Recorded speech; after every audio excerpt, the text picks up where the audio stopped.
Assalamualaikum warahmatullahi wabarakatuh. Izin memperkenalkan diri, nama saya Nagita Aulia dari kelas 2A dengan NPM 2478202023. Di sini saya akan mengerjakan lab 4.1.6 yaitu paket tracker explore the smart home. Nah, di sini saya sudah ada paket trackernya. Nah, di sini ada perintahnya. Nah, tujuannya itu yang pertama kita akan menjelajahi rumah pintar. Yang kedua, edge computing dalam rumah pintar. Terus latar belakangnya itu ada dalam aktivitas ini saya akan menjelajahi contoh rumah pintar tergantung pada aplikasinya. Beberapa data sebaiknya diproses dekat dengan sumbernya. Contoh rumah pintar ini memanfaatkan edge computing untuk memantau dan menanggapi tingkat asap yang terdeteksi di dalam rumah. Kita lanjut aja ke instruksinya. Nah, pada bagian 1 itu menjelajahi rumah pintar. Nah, kita langsung masuk ke langkah 1 atau step 1, memahami perangkat-perangkat dalam rumah pintar. Nah, biasanya ISP itu mengirimkan data dan video melalui satu kabel koaksial. Dari atap rumah ke kabel ini dibagi dengan splitter koaksial untuk memisahkan sinyal video dari sinyal data. Nah, yang A, 2 kabel koneksial keluar dari splitter koaksial sesuai topologi yang ditunjukkan. Nah, pertanyaannya itu perangkat apa saja yang dihubungkan oleh kabel koaksial? Nah, jawabannya itu TV dan juga modem. Nah, TV ini untuk sinyal videonya, sedangkan modem itu untuk sinyal data atau internetnya. Lanjut yang kedua. Di sini ada modem kabel adalah antarmuka antara jaringan ISP dan jaringan di rumah. Nah, pertanyaannya itu perangkat apa saja yang dihubungkan oleh modem kabel? Nah, ini modemnya. Jawabannya itu modem kabel ini terhubung ke home gateway yang ini menggunakan kabel Ethernet. Kabelnya yang hitam. Dan nanti ketika disambungkan itu memilih bagian yang Ethernetnya. Lalu home gateway ini berfungsi sebagai konsentrator dan router ke semua perangkat dalam rumah. Ia juga menyediakan antarmuka berbasis web untuk memantau dan mengontrol berbagai perangkat rumah pintar. Lalu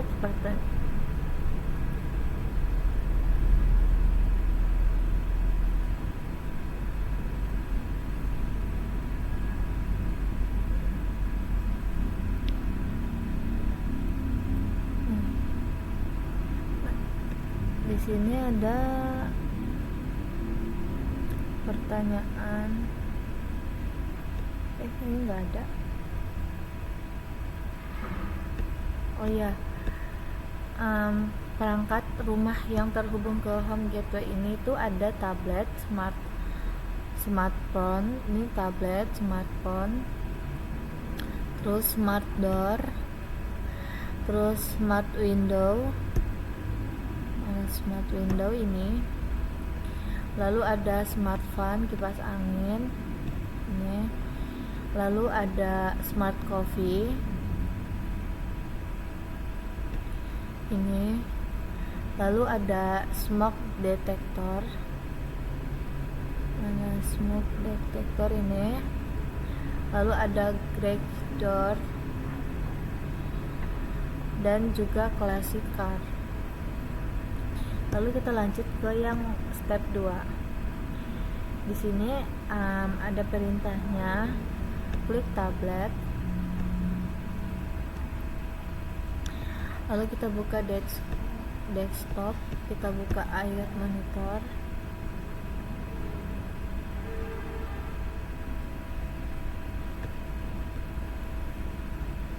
Tunggu sebentar.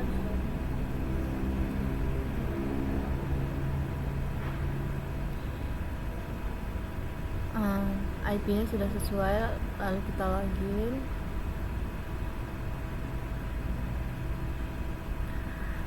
Nah, lanjut di sini pertanyaannya, apa yang ditampilkan? Nah, jawabannya itu antarmuka web yang menampilkan daftar semua perangkat pintar dan statusnya. Jadi di sini tuh berisi daftar semua perangkat pintar yang ada di rumah pintar dan juga statusnya. Lalu di sini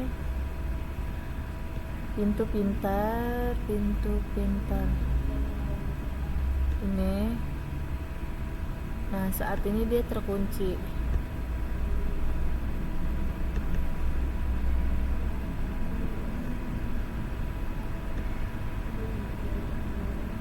Nah, kita akan mengunci pintunya.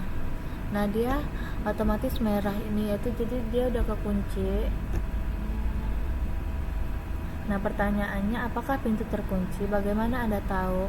Nah, di sini ada tombol unlock dan juga lock. Nah, ketika lock itu dia akan merah, berarti yang menandakan pintu kekunci. Sedangkan unlock ini dia ada tanda hijau yang menandakan kalau pintunya terbuka.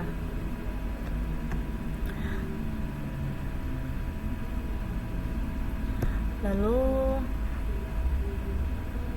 klik unlock untuk membuka pintu, udah. Lalu klik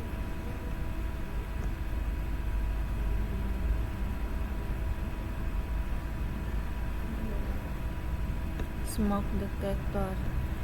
Kita buka smoke detector.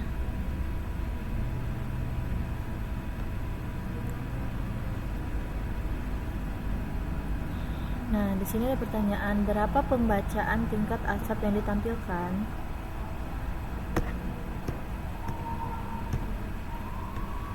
Di mana?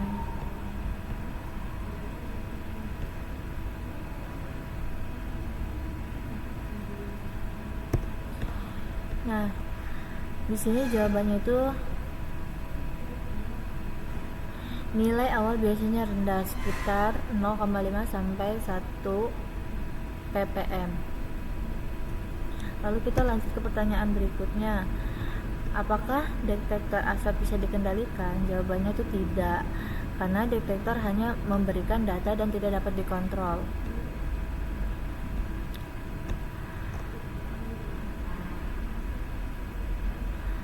Lalu selanjutnya, perangkat pintar juga dapat dikontrol langsung dengan menekan ALT plus klik pada perangkat seperti Smart Coffee Maker. Misalkan contohnya seperti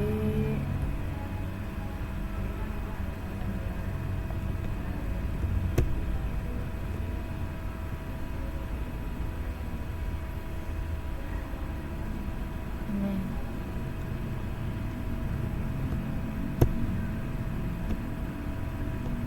Oh, dia akan hidup seperti itu.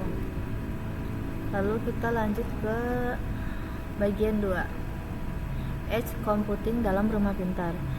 MCU dipasang untuk memantau tingkat karbon monoksida atau CO dari sensor asap dan memutuskan apakah rumah harus diberi ventilasi jika level CO melebihi 10,3 ppm. MCU akan membuka jendela, pintu depan, pintu garasi, dan menghidupkan kipas pada kecepatan tinggi. Aksi ini dibatalkan saat level CO turun di bawah 1 ppm. Nah, kita lanjut ke step 1-nya. Kita klik tablet,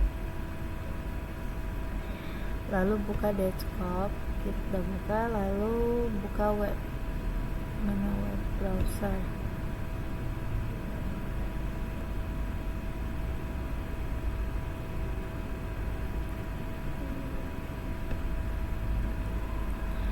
Nah, kita akan masukkan IP-nya 192.168.25.1.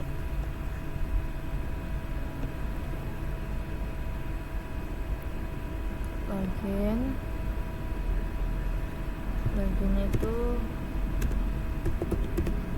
admin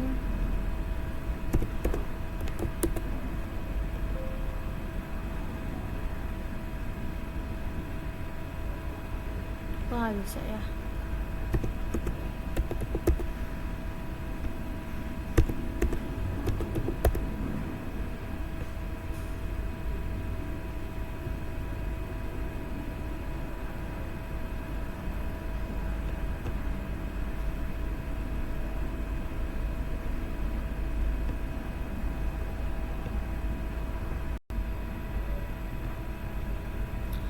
Nah ini saya tidak tahu kenapa nggak bisa, jadi kita lanjut aja ke yang berikutnya.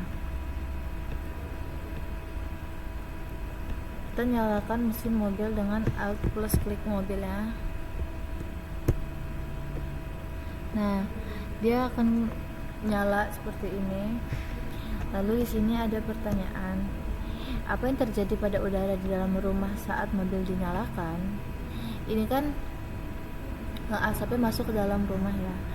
Nah ini tuh jawabannya, level CO meningkat drastis dan udara menjadi tidak aman karena asap dari mobil yang dihidupkan. Lalu pertanyaan selanjutnya itu, apa yang terjadi setelah MCU membuka jendela dan pintu serta menghidupkan kipas? Jawabannya itu, udara beracun dikeluarkan dan udara bersih masuk, kualitas udara membaik.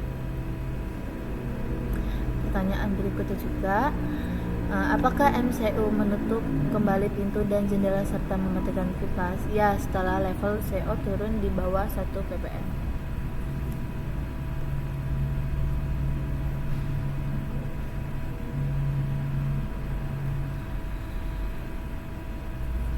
Lalu kita akan matikan mesinnya lagi.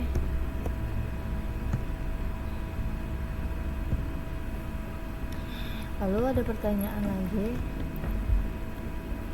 apa yang terjadi pada kualitas